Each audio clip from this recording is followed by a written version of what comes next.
I also did not want to go to jail, by the way. Oh, no surprise.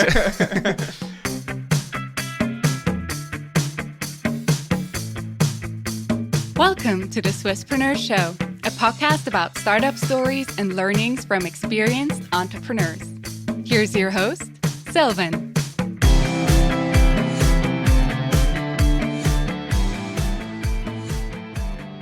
Tobias, a very well welcome to the Swisspreneur Show. It's a pleasure to have you here today. Thank you very much. Thank you for that I can be here, Sylvan. Thank you. Our pleasure. You're the co-founder and CEO of Yamo, a company which produces healthy and tasty baby food with organic and local ingredients. Before we talk about that fascinating journey, we want to focus on your personal background. You have a background in business administration and marketing, and even before you started Yamo, you were already winning awards for your startup ideas. So has this startup bug been there from the beginning, basically since you were a child, or where does that motivation to be an entrepreneur come from? Yeah, difficult question. I don't know. I don't think I ever had something like a startup bug. I even would go as far as to say when we started Yamo, startup was something that I just recently heard about, like the term. However, I think I'm a person that is difficult to employ, and I'm probably more of a person that should be an employer. Just because I constantly question status quo, and I might have a bit of an authority problem. So I think I'm good where I am. How did you realize that, that you're more the employer instead of the employee? Were there any certain events that led to that conclusion, or how did you feel that this was the right fit for you? I had a very, very interesting experience working corporate before Yamo. I learned a ton of things, but it always felt as if there's too little that I can actually change, and the speed was never fast enough for me. So it was just always like, yeah, we need to do another meeting, and let's wait for next quarter, and let's do that next year. And I always felt like I have probably statistically 85 years to live on that planet, and I would like to make the most of it. And founding a startup felt like the right thing to do. So it was just frustrating, the corporate environment that you were working in before. To some degree, I think so. Yes. I'm probably not made for it. Got it. And do you also mind sharing some of the early ideas that you had, where you also won these startup idea competitions? That was one. It was funny. It was a competition back when I was still at the University of Applied Sciences in Lucerne, where we had this blackboard in the hallway, and a colleague of mine, he actually told me, look, there is this competition from Swiss Post. They're looking for ideas for new businesses. And for every new idea, you get 100 francs. And I was like, wow, $100? That's amazing. I will send 3 ideas. So I just came up with those ideas and sent them, and somehow they liked them. I can't really recall what it was about. I think it was about how to create excitement when a customer receives a parcel from the Swiss Post. And I had this idea with gamification, so that on every parcel there was, I think, a clue to a mystery hidden, and then the more parcels you would get, the mystery would kind of come together. And in the end, I did not win with the idea, but I got the $300. Done deal, right? Yeah. That's all you needed. You also grew up in an entrepreneurial family with an SME background. I think your family has more than 400 employees in the family business. And there, I just wonder, did that also have an impact on your career choice to become an entrepreneur yourself, or didn't that affect you at all? So my grandfather, he founded a company in the 1890s, I think, or something. Was just a very small company with 1-2 people, and then over time this company grew to more than 400 employees, I think, and at some point the company was sold a couple of years ago, and most of my family from my father's side was to some degree involved in that company.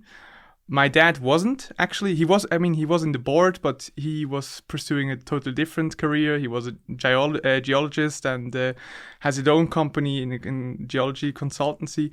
And I don't know, it did not really, I think it did not super influence me because the company was never a big topic at, for example, at the lunch table or anything. The only thing that where I had a touch point was that in summer holidays, in summer break, I used to work in the factory on the assembly line, putting together screws and stuff, earning, I don't know, I think 12 francs an hour or even less maybe. But it was a lot of money for me when I was 14 and 16. And so that was, and I really liked it. I liked being around other people doing things. And in this factory with all the people and the noise with the machines, that was super cool. It was really exciting.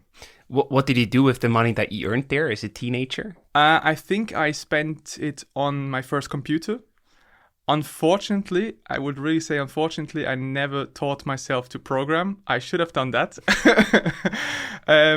However, I mean, I was more into gaming, I would say, and as probably most teenagers.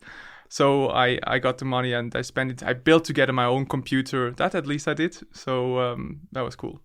But it turned out pretty well, even without the coding skills, I would say. Yeah. But I wouldn't say I have an avid technology understanding. Fair point. But then there was no push from your family side to also get involved any further in the family business or to take over there? No, not at all. Really not. And that was really cool. My parents were always supporting of what I did. They were never pressuring me into anything.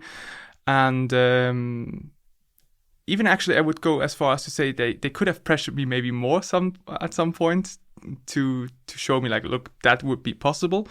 But in the end, I'm now very happy how things turned out, and I'm glad that I was able to go my own way.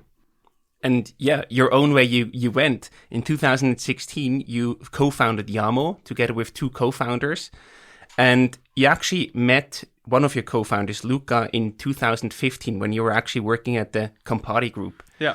Can you talk a bit more about the journey, about how you met each other and then how you reached the conclusion that it's now time to actually leave Campari Group and start your own company? So I was working at Campari for already, I think, 6 months or something when Luca joined. And from the first day on, I think we really hit it off. We worked together very well, and we had similar interests, especially food. And I think that interest was in the end what brought us to Yamo, because we both did not understand why this category would still work as it did or still does to a major degree. So that's how we landed where we are. But I mean, going from booze to the baby food market, that's quite a journey, right? So how did that happen? Did you just go into a supermarket and saw baby food and thought, that's it, that's what we're going to work on? Or how did that really emerge? Because that's not the first thing that you would think of, two guys starting a company together. Yeah, that's true. I still, today, people would ask me, so why exactly are you as a dude without kids doing this baby and children food company? And I was like, it is broken. We need to fix it. And so how everything happened is that back in 2015, late 2015, we saw this documentary, both Luca and me, actually, that was a coincidence. We saw a documentary about veganism in Swiss television, and then the next day we were talking about it in the office, and, you also saw it, yeah, we should eat vegan, we should try this, it's now the new thing, right? And then we decided to have this vegan month, ate vegan for a month, which actually was fine. The only challenge was really that where we had our office, there was just a gas station and McDonald's to get lunch. So we were at the gas station very often to get like spaghetti bolognese for the microwave or spaghetti carbonara for the microwave, so all those things. And during that vegan month, I had to read all the ingredient lists, of course, to figure out what was vegan and what was not. And when I was reading all of these ingredient lists, I saw that most of the things that I daily consumed were rather unhealthy. Too much salt, sugar, additives. And I thought, well, that's not good. What could I actually eat that is healthy but also convenient? And then we thought, like, why don't we just eat baby food? I mean, it's you can just open the glass and there you go, you have something. And we did that, and it was the first time in my life that I actually had a look at the category. And I was in front of that shelf, and I saw all those products, and I was like, wow, there's a ton of products. And then the products were shelf stable for 3 to 5 years, and I did not understand it. I was like, why? How is this possible? And then I called up a long-term friend of mine, Jose. He grew up very close to me. He's a food scientist, so he actually knows something about food. Not like me, I just like to eat, but he actually knows things. And then I called him. I was like, hey, Jose, you gotta help me here. What's up with baby food? Why are those products like they are? And he's like, yeah, you know what? This industry has not changed in 50 years. They will never change. And always when somebody tells me like, that's not going to happen, it does not work like this, I'm getting hesitant and like, it has to. And there probably comes in my incompatibility to work in corporate for a long time. So I went back to the office to Luca and was like, hey, my friend, he told me that this industry has never changed, and why don't we look at it? And we started analyzing the market, and we were like, oh, it's quite a big market. It's actually over 8.5 billion euro market in Europe. And then we were like, okay, that's a very huge market. Seems to be kind of broken. We started interviewing parents, and parents would tell us, you know what, I prepare baby food myself because I don't trust what it's on shelf, and but I don't have time. And that was our initial hypothesis. Okay, people don't have time. They don't really like preparing baby food themselves, but they also don't trust what you can find. So why would there not be something that combines those two needs? Being convenient, but as healthy and fresh as homemade. And that's really when, like, this initial spark. And Jose, he always told us, look, there would be technology that would allow us to do the product better. It's just nobody has tried it so far in Europe. We could try it, and yeah, that's how it evolved. What was that specific technology? I think it had to do with the pasteurization of the actual product. Yeah, so usually baby food is heat sterilized, which means that it is heated at 120 degrees Celsius, and by that made shelf stable. So what does shelf stability means? It means you kill bacteria and bad stuff, basically, and I would say the good thing about heat is that you really kill everything, and the product is shelf stable for a long time. The bad thing is that you also kill vitamins to quite a big amount. So there's 13 vitamins, 6 of which are heat labile. So all those 6, for example, vitamin C suffers big time. Now there is a technology called high pressure pasteurization that works with pressure and not heat, and that's what we in the end ended up using, because it is a technology that it's not super new. I mean, it's already used since the early 90s, but really commercialized, or let's say it became cheaper or more economical now, because there are bigger machines and so forth. And we were the first to use that technology in Europe for baby food. Was very adventurous to find out how those things work. But the great thing is that in the end, you have a product that is shelf stable for, I would say, a couple of weeks, but always in any given moment tastes as fresh as homemade. So you open the product and it tastes really good, and it's safe. I mean, and that's a great thing.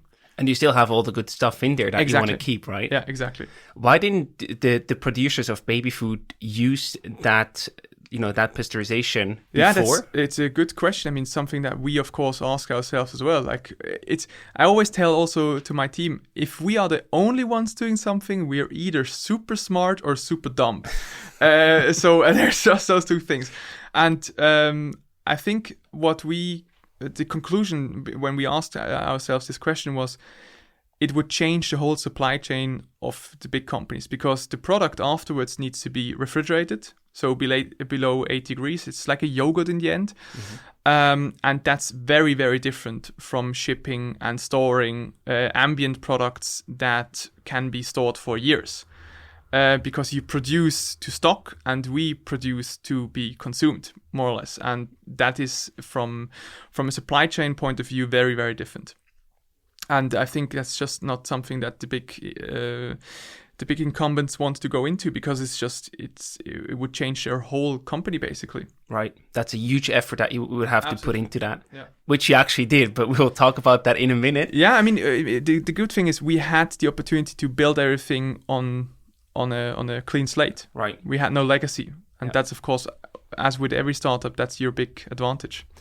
In these early days, when you were actually discovering this new method, or applied this method to the baby food market, to how to pasteurize the food, how did that work? Because you said it was a very adventurous discovery, basically. I can imagine you probably failed a couple times until you got to a level where you said, okay, now we can actually use and produce this. So how did you solve that big issue of bringing this new technology to the baby food market? Yeah, absolutely. So in the beginning, what we did is Jose bought this little machine on Amazon. It was called Baby Move. It's like a steamer and blender all in one machine, and he prepared the first prototypes like this. And I remember that the machine broke after 2 days because he was prototyping like a madman.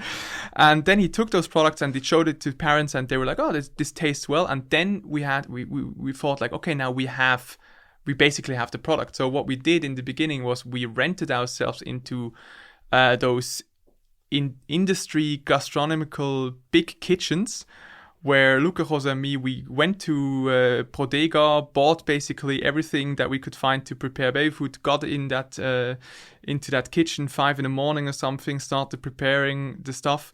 At 8, 9 in the evening, we had 20 kilos produced or something, which is a ridiculously low amount. And we were really dead after that. And we were like, okay, that's never going to work. And then we thought like, okay, we need somebody that produces for us, because otherwise we would never do that. So that was a really big first iteration, I would say, where we found out we will not be able to produce ourselves. So I would say it's one of the big learnings. It's fail, but fail fast. We did that, and then we were looking for a producer, and then luckily we had a guy that was able to do the high pressure pasteurization, but also produce the puree for us, and that worked then very well. But still, it was super adventurous because we did not know if actually our product would work with high pressure. So we went to Coop, we bought basically everything that was packaged in a cup and threw it into the HPP machine, and look what came out. And that's how we iterated ourselves to producing or coming up with the packaging. It was crazy.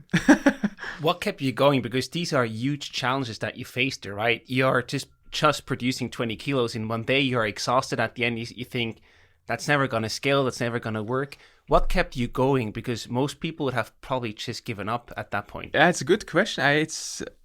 I think we were just so, maybe we were in love with the idea, but we were also really, we had done all those interviews, right? We talked to all those moms and dads, but mostly moms, and we just felt the pain that they had. I really remember this one mom. She was a teacher, and she told me, look, I work almost full time, so does my husband, and on Saturday afternoon I prepare baby food for 2 weeks in advance. So what I do is I'm in the kitchen for 4 hours, blending and coming up with those recipes and blending and things, and then putting everything into those ice cube trays, putting the products in the freezer. And then when my baby is hungry, I have to kind of be telepathic about it, so to know that the baby will be hungry in 30 minutes so I can take it out of the freezer in time.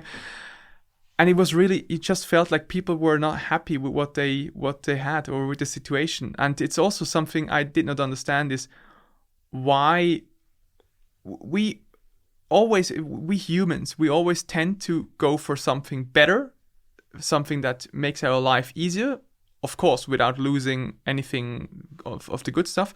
Why did we not do that with baby food?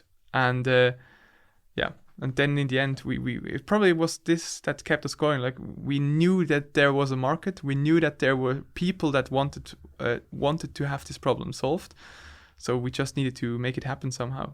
I love that. That's beautiful. And despite the high pressure pasteurization that you used this technology, you also had other USPs basically from day one. Can you talk a bit more about what you did differently compared to other companies in the market? Yeah, so I think the biggest thing that we really did is we sold directly to our customers, which means that we sold everything through our own platform. So in the beginning, of course, we have not even given it a thought to be in retail. We thought like, well, those guys will never work with us anyway. We are too small and we are too complicated and so on. So and we knew we wanted to understand who our customers are, and we want to build a relationship with them. So we launched our own website, and that was actually November 2017. It's not so long ago actually, right. And when we started it, and then we just shipped to people directly at home. Also something people said to us, told us in the beginning, that will never work. You cannot ship something that is that needs cooling and is impossible. So we had to come up with the whole solution as well there, how we ship and make it as sustainable as possible. And I think we have a very good solution now. So that was a big USP as well. Because when you're a mom or a dad and sometimes I think most of our customers, they actually produce baby food themselves, but they have Yamo as kind of an addition. Sometimes maybe even making up for 50 or even more % of the meals of the kid. But there, the home delivery, I think, is a big relief. It's one bother less. It just comes to your door and it's done. Right. In a subscription. You don't even have to think again. Fantastic. What you also did focus on in the early days was you really sourced from local ingredients, right? So Why did you decide to go down that path? It was just because it was easier for us in the beginning, because it was easier to go. I mean, I remember traveling with Jose to the Berner Seeland. We were everywhere where there were farmers growing, I don't know, carrots and things and apples, and we went there to look at the farms and source the ingredients there. It was just easier for us. We did not think about sourcing it from somewhere else because we're like, well, Switzerland, we have it here. Why don't we just do it? And that's how we started. And it was cool because we were able to understand a lot about the market and how things work. For example, that you can never always have just one supplier, because maybe his harvest is bad. And then what do? You don't have any apples. And we went through some tough learnings there. What are actually some of the ingredients that you put into baby food? So you mentioned carrots and apples. What else goes into baby food? Because I'm not a parent, not yet, so I have no clue about what actually goes in there. So interesting enough is that, for example, in Switzerland, it depends on if you grow up in the German or a French-speaking part of Switzerland. When you grow up in the French-speaking part, your first baby puree will be a pear puree. And in the German-speaking part, it will be a carrot puree. And that's why in the beginning, we had both those flavors. And so that's very traditional. Then there's, of course, sweet potatoes or pumpkin. Then we always wanted to have some sort of more exotic recipes. That's why we, for example, did a puree with lentils and red beet. That was, I would say, for making it at home, it would be too complicated because you would need to cook up the lentils and then skin the red beets and cook them as well and so on. And in an industrial grade, you can easily do it. And that's something that parents liked a lot, that our recipes were not so common. And you also gave your recipes a fantastic name, right? How do you actually call that creation? Do you remember the name for that? That one is called Beetney Spears, with the red beet. All of our products. We are kids from the 80s and 90s, so we always wanted to have some sort of a funny touch to the products, because the rest of the industry or the category is really serious, because it's about baby food and you need to do really the best products you can do. So we wanted to still have some sort of a twist for the parents, because in the end it's the mom that shops for the product, and we never want to have products that are geared towards children, because of course the taste needs to be geared towards children and from the nutritional value, but from the outside it always should look nice and also with a bit of a fun twist. That's why we came up with those names, which, by the way, there was not much beer involved when we came up No? with. No, Okay, I'm surprised now. it's still something we do today. We still do it in the team. So now we have all those big spreadsheets where when we come up with new products, we actually all of Yamo can contribute and add ideas to it, and then we put it to a vote. And in the end, the product name that is being favored by the Yamo stars will be put on the packaging. A very democratic Swiss approach, Yes. so to say. So you talked about your own online shop where you sold directly the subscription, but also your online shop directly to consumers. And you didn't go after the big retailers at first, but then eventually after building on your own channel, you then changed or added them to your strategy.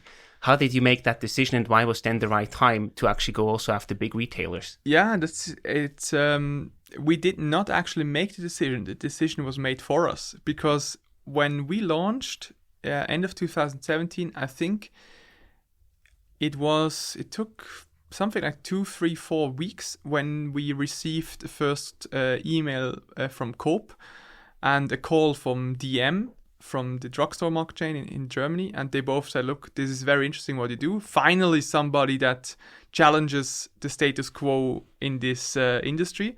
Let's talk. And I really remember the first meeting that we had with Coop. It was a lot of people there, and I think for them it was rather exciting because there were those 3 young guys coming with this baby food startup, and for us it was very exciting because we were invited to that huge retailer, and they asked us, so what is it that you want to do? And we're like, this baby food, we really want to revolutionize the whole industry, and this is we believe that in a few years this will be the standard. And we're like, okay. So how would this work? And we're like, our products are refrigerated. We need to put fridges in your store. And they were like, what? Refrigerated? No, that's a huge investment, right? And it's not going to work. I mean, all of our products are not refrigerated, and that was we're like, okay, bummer. But then over the time, we kept on talking, and I'm really, really happy for having these progressive people in that category that believed in the change of the industry. And then now, since a year now. Since February last year, we are actually in all of the major stores at Coop, where they actually built in a fridge in the shelf for us, placed our products in there, works very well, and it's fantastic, really great. How do you actually get them to that level where they say, we take up the upfront investment, we install the fridge for you? How do you get them to that point? Yeah, the great thing was really that they agreed on a pilot phase where they gave us 5 stores throughout Switzerland, where we had to actually place the first fridges. So we paid for them. We placed them. Were smaller fridges than the ones that we have now in the stores, and to really find out what works and what does not. And we saw exactly what works. We also saw what does not work. And in the end, we said, okay, now we have this pilot phase done. Let's focus on what works and go big. And that's, I think now thinking of it, I think it was a very bold move from them, because usually they would not do something that is so different from their main business. And for us, it was a real challenge, also for them, of course, but really happy that we did it, because it puts us really on the map. It gives Coop or any retailer that we work with the possibility to position themselves in this field and say, look, dear customers, we are the ones that believe in the future on good products, and it also helps to attract a different kind of consumer as well. The ones that would not buy online because for any reason, because they would not, would not trust what you can find on Instagram or whatever. And it's for us, it's a great opportunity. What did you have to pay special attention to when launching that pilot? Were you able to also select the right locations where you saw the biggest potential, or how do you actually do that? Because that's a very fragile phase, basically, because that can either make you or break you in terms of getting listed at Coop. Absolutely, that's true. No, we were not able to choose which stores we would go into.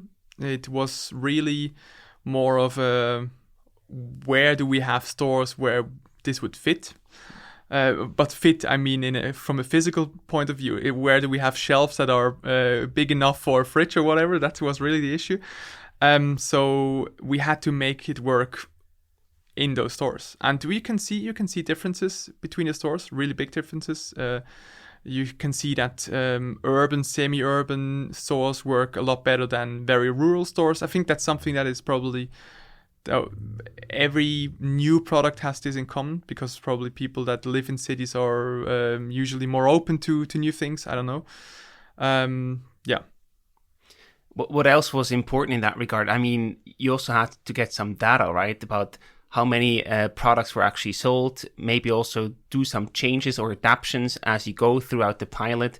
Was there anything that you changed or adapted during the pilot phase, or that you specifically learned and took away from it? Yeah, for example, one big learning was when I spoke before about the carrot puree that we had. We also had that in Coop once, but it did not work out. It was just probably too simple from a recipe point of view, that parents would say, well, why would I want to buy this? I can do this myself. But red beet, lentil, and pear puree, I probably will not do myself. So that was a big learning, that recipes need some sort of complexity for people to see value in it. That's why we actually also then discontinued that one recipe, that carrot recipe. Makes sense. And I also wonder, how do then these deals work? After the successful pilot, once you actually roll that out, does Coop buy from you directly as a reseller, basically, and they pay you directly? Or are you also facing a certain upside risk there and upside potential at the same time? Or how do these deals work after you get to the rollout? I think it's very traditional. So they order products, we ship them, they pay them, they sell them. Okay, very simple. Very simple, very straightforward. I mean, that's the beauty about our business. It's not very complicated to explain to investors also. We produce things and people buy it. No complex business model. No recurring revenue or... well, we do have a recurring revenue, actually. True. Yeah, but no complex third-party marketplace Right. and so on. I don't know. Makes sense. Before we continue with the show, we would like to introduce you to our new partner, Nuco. Nuco helps founders navigate the paperwork that starting a company involves. From the first consultation all the way to the commercial register, Nuco has helped more than 900 entrepreneurs start their company, and they do so at highly competitive prices. To find out more, visit nuco.ch/Swisspreneur. Again, that's nuco.ch/Swisspreneur. And now, on with the show. And I wonder, you mentioned your direct channel that you built before going to the retailer. So in what way has that also helped you with the negotiations with Coop, for example? I think it was very beneficial because we knew where our customers live. So that's something that we were able to show to retail. Like, look, guys, those would be the areas where it would make sense. Nice. And B, we understood what people actually want, or what moms and dads want, because they would give us feedback. So we knew that, for example, product A works better than product B, and in the end, it's always shelf facing or shelf space is very limited, and it is a huge difference if you have one product 3 times in a shelf that works very well, or another one that you have 3 times in a shelf that does not work very well, and you need to know which products you have to place. Makes sense. Let's also talk about some challenges that you faced along the Yamo journey so far. So baby food is pretty much one of the most regulated food categories in Switzerland. I can imagine this also, pushes a lot of pressure and additional challenges on you. So how do you actually deal with that? Yeah, I'm very happy, or let's say I'm very also I'm lucky that I have a co-founder that is a food scientist and that is really grinding it hard when it comes to quality standards. I mean, Jose is a machine when it comes to that, and he knows exactly what is allowed and what is not allowed, and he always goes like, he's like the gatekeeper of the company when it comes to those things. So it was, I think, especially in the beginning, it was really tough to understand what are all those regulations. I remember that we had a lot of talks with experts in different fields from Jose's university and other people, and sometimes two experts were not, they had different opinions, and it was really difficult. And especially in the beginning, you're not really sure, and you just don't want to mess up, because we always knew if we mess up with anything quality related, we're done. So that was always like this, a bit of the Damocles sword. However, now, of course, things are really in place, and we have a quality management team and so on. So that's not of an issue anymore. It's something that is something that we need to really be careful about, something that we invest a lot into, but it's not this big unknown anymore. Got it. We also talked about that before. You sourced locally from Switzerland in the early days, but then eventually you switched to also ingredients from abroad, basically. How and why did you actually decide to take that step? Because that's also a big challenge that you had to overcome, I can imagine. Yeah, that's true. I mean, in the beginning, we were really proud, actually, that we were able to source from Switzerland. And what was interesting is that it was not something that the customers really cared about, which surprised me a lot. But we did all this research about what is important for people. And for example, that you source organic produce is super important. That your product tastes very well, super important. Nutritional value, super important. Swiss made, not so important.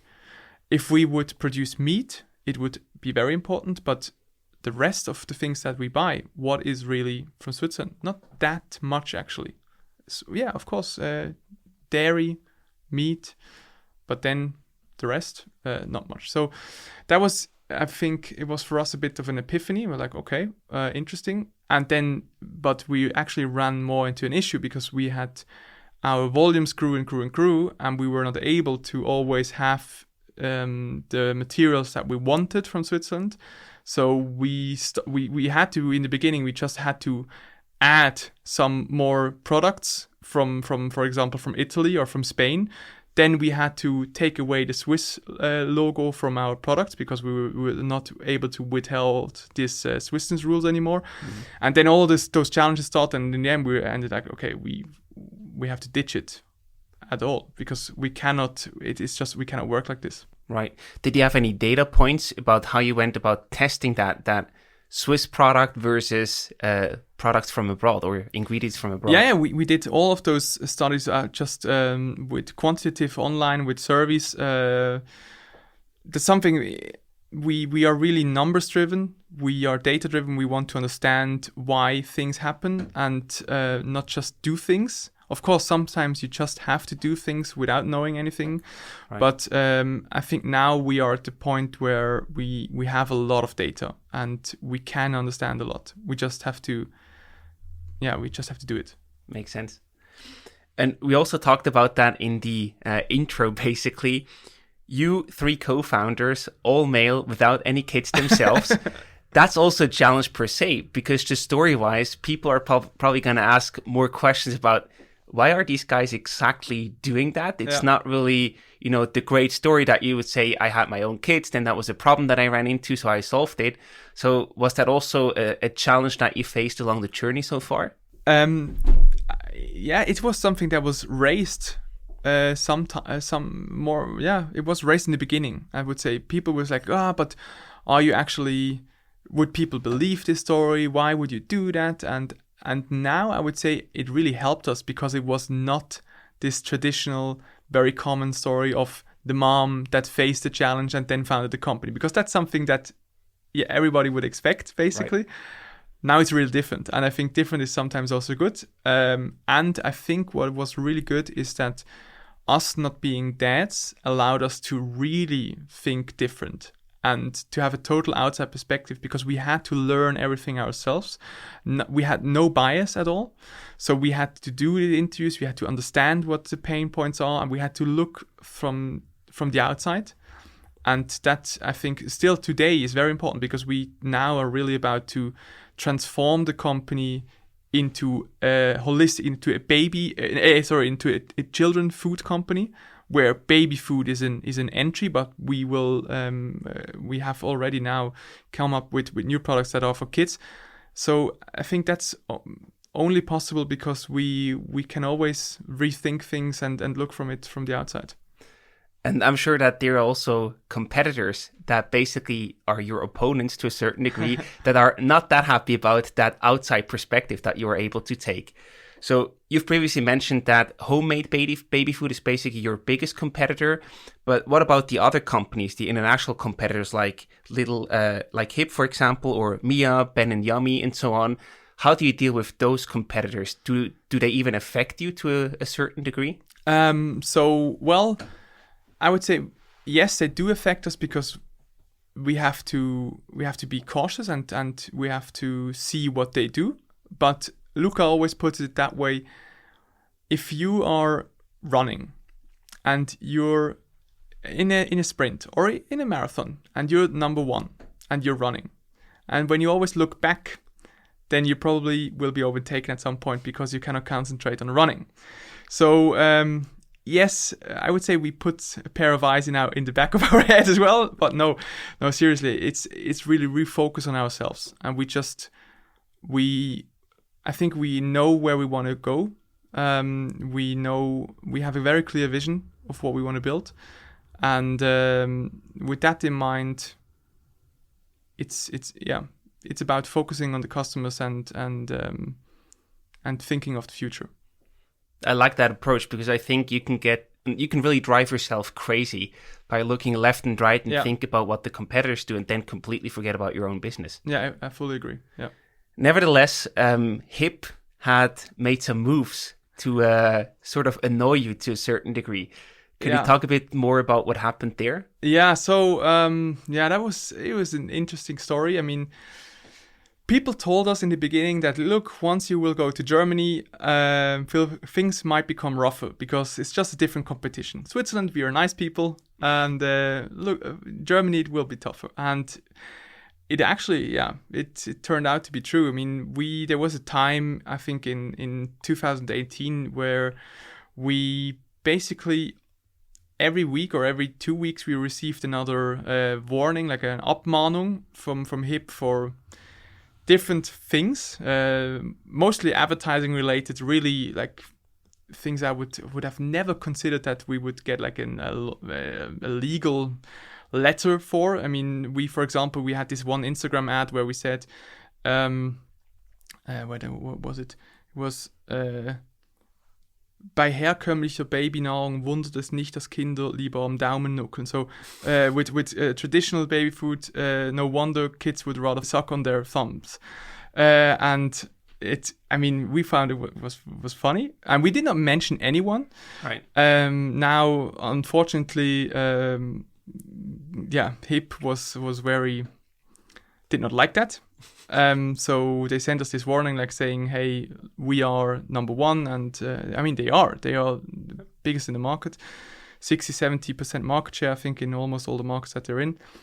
And then we were like, okay, that's a weird turn of events. And that kept on going for a couple of weeks. And so the warnings stacked, and we had, I think, all in all 6, 7, something like that.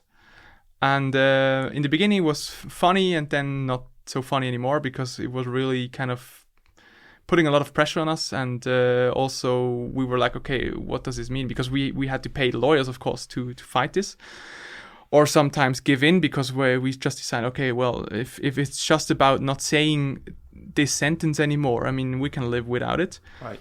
I just, to this point, I still don't understand this behavior. I don't understand this mindset, because as before, I would say if everybody just focuses on themselves, we would all be better off. I don't know. It's It's a weird because I don't have this mindset. Exactly. And so these legal warnings, they stacked, but then eventually HIP also got one step further, right? So they actually sued you. They actually sued us. That was then like the peak of the whole thing. We got this lawsuit where they sued our German company, our German entity that we have to sell in Germany. And they not just sued the German entity, but also Jose and me privately, because we were the two directors of that company. And they sued us privately, saying that the technology that we use would not be legal, basically. It's put it simple, it would not be legal. We would not be allowed to use that technology, HPP. And that was weird for us because there are a ton of other companies using that technology, especially also big companies like Coca-Cola. And we were like, okay, if Coca-Cola does it, I don't think that we are doing something wrong. So we fought this for 1.5 years. It was super tough. I was in court myself in Hamburg, and it was a so-so court meeting. It started off bad and went then better. I'm really happy. We have a super cool lawyer. He's really good, and he's also he's really smart and understands food law a lot. He's even I think he is in some sort of commissions when it comes to food law in the European Union and so on. And he was from the beginning on. He was like, guys, there's actually no way that you could lose this, but I mean, there's always a way, but true. Now, in the end, turns out we actually won that lawsuit, and that was for us a huge relief because in the end, the court ruled totally in favor of us, and they said no, there is no substantiation whatsoever that what you do is not legal. Real big relief because we would have been prohibited, or it would have been illegal for us to sell our products in Germany as of the day when we would have lost the case. Right. So the danger was quite big for us, and I also did not want to go to jail, by the way. Oh, no surprise. But yeah, I mean, so I'm really happy. And what actually happens if you win such a case in court? Do they then have to pay for your time and efforts that you had, or how do you deal with that? No, actually, they just have to pay for the court fees. Okay. Unfortunately, not for our lawyer fees. Those we have to pay. But yeah, in the end, that's how it is. And it's great that after, I would say, such a long time of uncertainty and really this pressure and this weight on the shoulders, you feel really relieved. The question for me is now really like how does this go on? Because will this now be habitus? Will this now be the new normal, so to say? Every month a new sue. Because I could really, I was like, come on guys, give me a break. Right. And, like going after the company in Germany, I mean, that's a tough fight. But then going after you personally, that's like the highest escalation level that you can choose. Yeah. So how do you actually deal with that on a personal level? Because that must have been these 1.5 years. That's a very intense time. And although you know that you didn't do anything wrong, it still drags a lot of attention, of energy. So how did you actually deal with that on a personal level? Yeah, good question. I think I always was very optimistic, and I was like, hey, if there are so many companies using that technology, why would it be illegal? But still, of course, there is always like this little thing in your head telling you, but you could lose, lose. And I really did not want to lose, but I also could not do anything to win because there was nothing I could do besides just hoping that their reason will prevail. And now it did. So let's see how it goes from here. But what do you do in these situations? Do you constantly think about the case, like what if we actually lose? Or? No, I'm not. I'm somebody that really focuses on the things that I can change myself.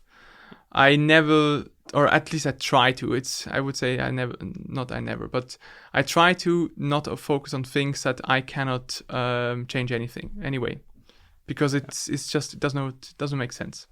Got it. So let's talk a bit about something that is more supportive, your supporters along the way instead of just the opponents. If we go back way to the early days again, there you actually launched a crowdfunding campaign. Yeah. So why did you decide to go down that path, and what did you actually learn from it?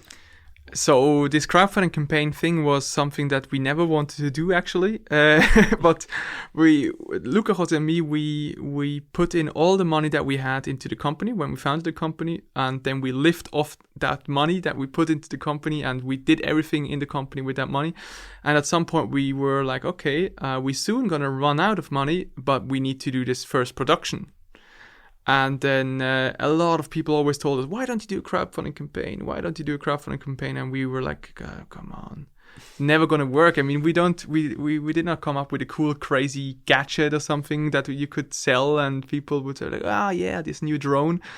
We have baby food. I mean, who would buy this? And then I think the 1,000th person would come to us like, come on, why don't you do a crowdfunding campaign? And we did, okay, now. Enough is enough. We do this now.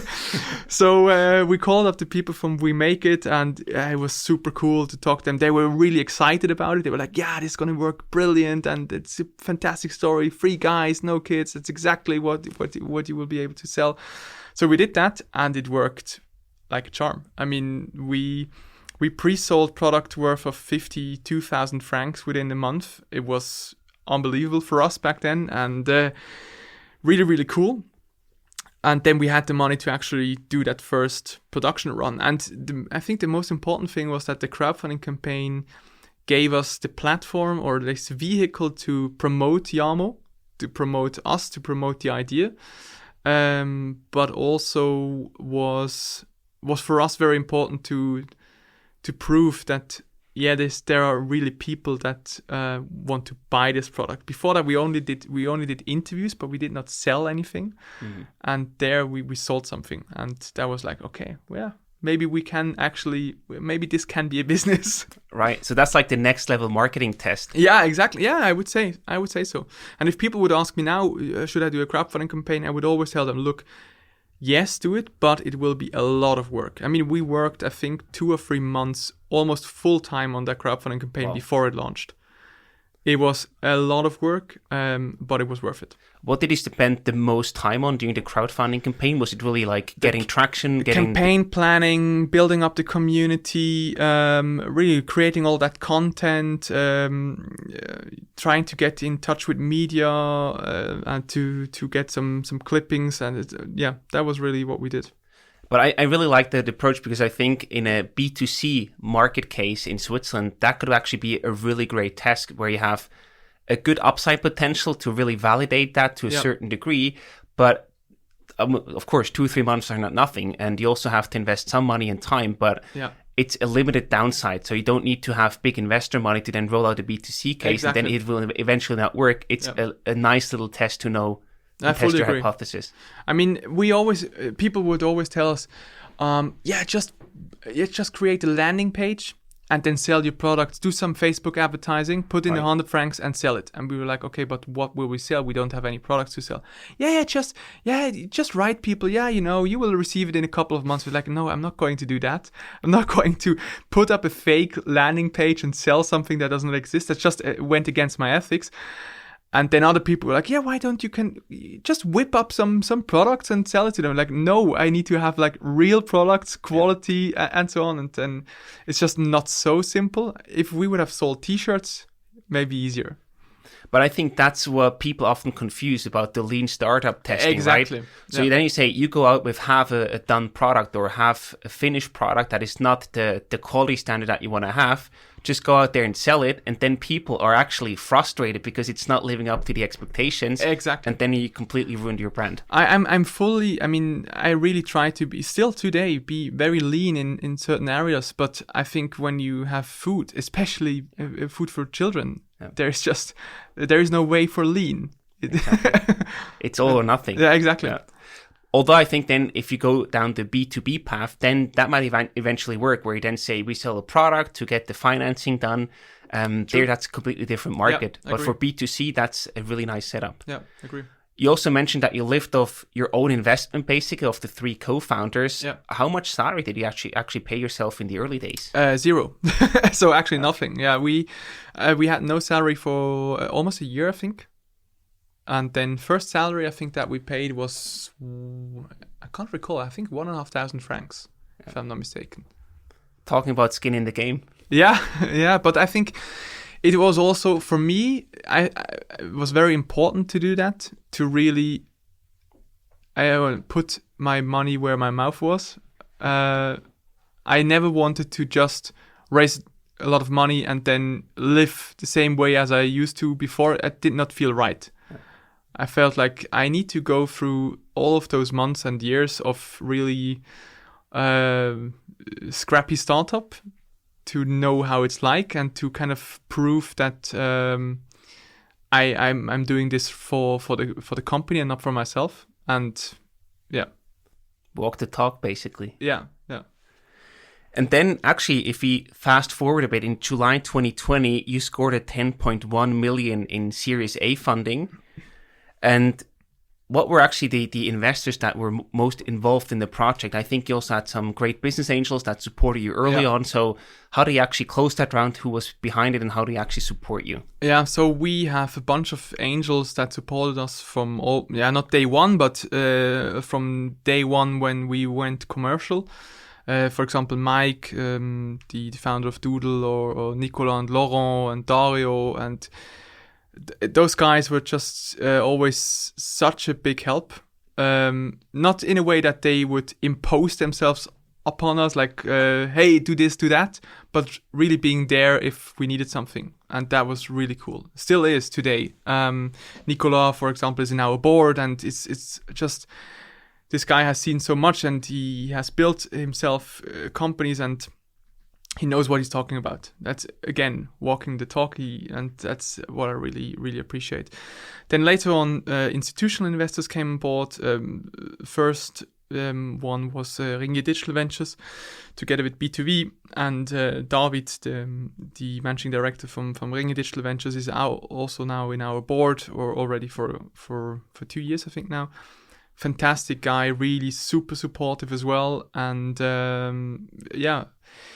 I think with a case like ours, it's not super easy to raise money in Switzerland, particularly. But even the more, I'm happy that how it worked out up until now. But now for our Series A, it's really great, but we also had to look outside of Switzerland, because for a case like ours, it's funds are really limited in Switzerland, and I'm super glad that we then onboarded 5 Seasons Ventures from Paris. Like, I would say probably, best food VC in Europe, because they just focus on this and do only that and really understand what it's about. And that they led around, and that really gives us now the firepower, but also I would say it puts us on the radar for the next rounds. Because as one founder once told me, after the round is before the round. Exactly. And since fundraising is one of my main tasks within Yamo, you're constantly raising. Absolutely. And if you just look at, some stats, you've come a very long way over the past years. You have 40 employees. You probably used tons of fruits and veggies to actually produce baby food. Yeah. You have a filled bank account to actually fuel your expansion. So what are your next plans? Where do you want to expand to? What markets do you have on the radar where you want to bring Yamo into the shelves? So up until recently, we were active in the 3 German-speaking European markets, Switzerland, Germany, and Austria. We just now launched in Spain. So we got a nationwide listing at Carrefour Spain. It's one of the biggest retailers in the world. And in Spain, they're also very, very big. And that is, it's crazy, really crazy. Something that, a deal that came about before Christmas, and then within 3 months, the team hustled like crazy to make it happen, and that's really, I would say, the Yamo spirit, make something from nothing, because we had nothing and we just did everything that it takes to go into that market. And we will most likely launch other markets as well in the next couple of months. We are working on some things.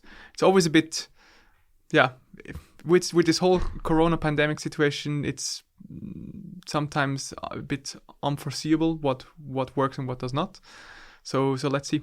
So you once said that Yamo should become what Innocent became to smoothies, but just for the baby food market. Yeah. Is that an objective that still stands? No.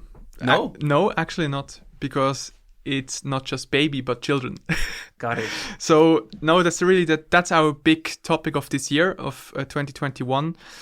So far, we started in baby food because it was so obvious that something needed to be changed. We were able to show that we can produce a product that is really tasty and super nutritional and healthy and everything. But very early on, we realized that this can become so much bigger. Our customers that we had, after a couple of months when they were our customers, they told us, look, I will stop now. I will cancel my subscription because my baby does not eat baby food anymore. It eats with me and my husband. But don't you have anything for my kid, like a good yogurt or a good snack, anything? And we're like, no, we don't. And this happened so often that we were like, okay, we need to come up with new products because people really like the brand. They love it. They like our philosophy. Why don't we apply this philosophy onto other categories? And then actually last year we launched the very first product for children. It's the Yogurt. It was Europe's first oat milk based yogurt. So it's fully plant based. It's an organic yogurt made from oat milk, super tasty. Has half or even a third of the sugar than traditional children yogurt.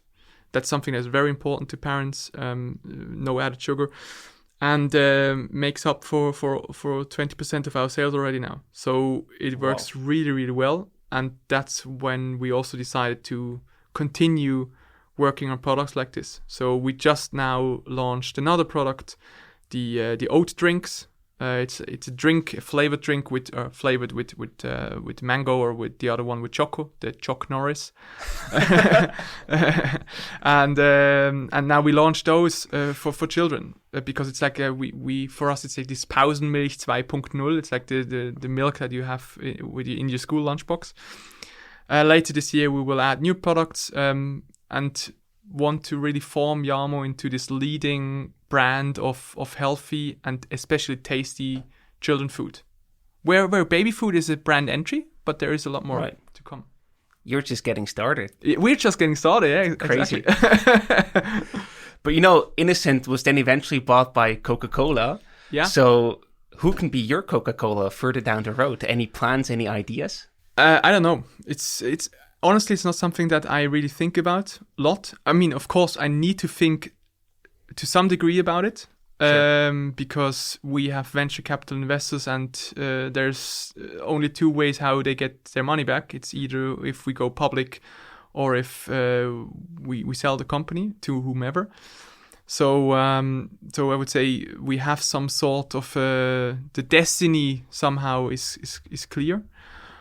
But on the flip side, somebody once told me, and I think it was very wise words, if you want to build a very good company, you have to focus on the company and not on who buys it. Exactly. And therefore, for us, main focus is first customers and then everything else.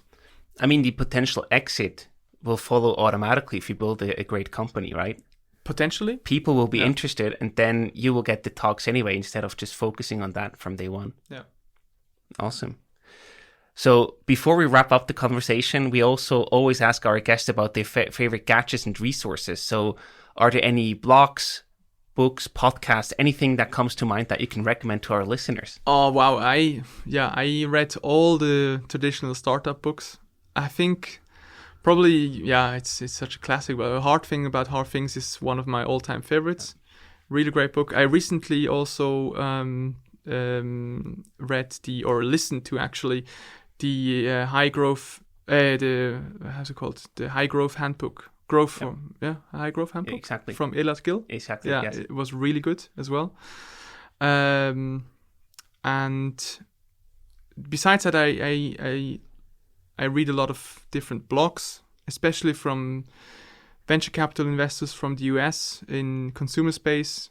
I always find them very analytical. It's very interesting when they, for example, look at cohorts from different companies. That's something where I learn a lot.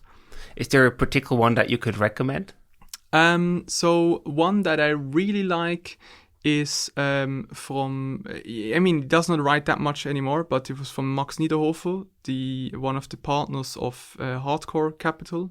It's a very, very interesting blog that he used to write. Unfortunately, not so active anymore. But now they have this newsletter from their fund that is also very good. And besides that, what else? A lot of podcasts. The Digital, Compact, and Online Marketing Rockstars. All the German ones. There's some very good ones. Of course, the Swisspreneur podcast. Fantastic. Yeah. No. I think it's very important to build the Swiss ecosystem because I'm a part from of the ecosystem for not that long now, and it feels like it has grown a lot, and that's really great. Yeah. Nothing to add to that.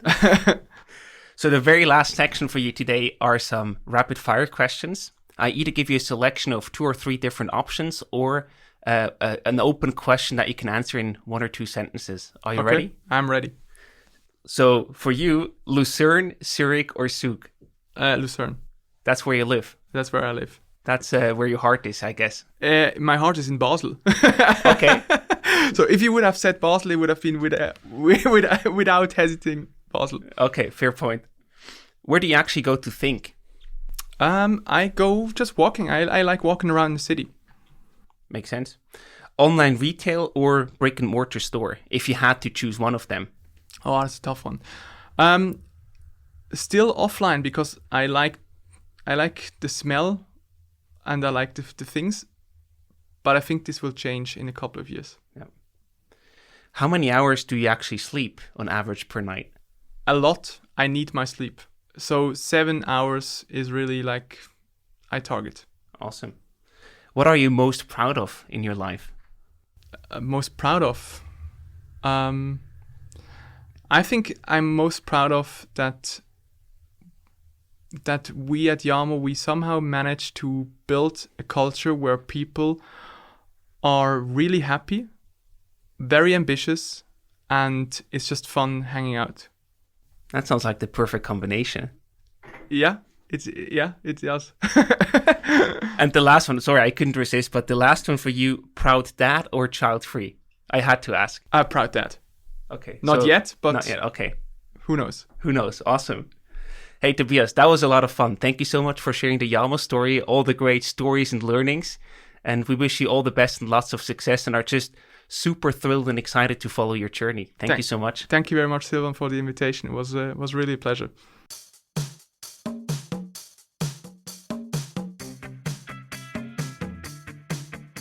Now that you've finished listening to the episode, why not top it off with a quick rating on Apple Podcasts? It's one of the best things you can do to help us reach more entrepreneurs just like you.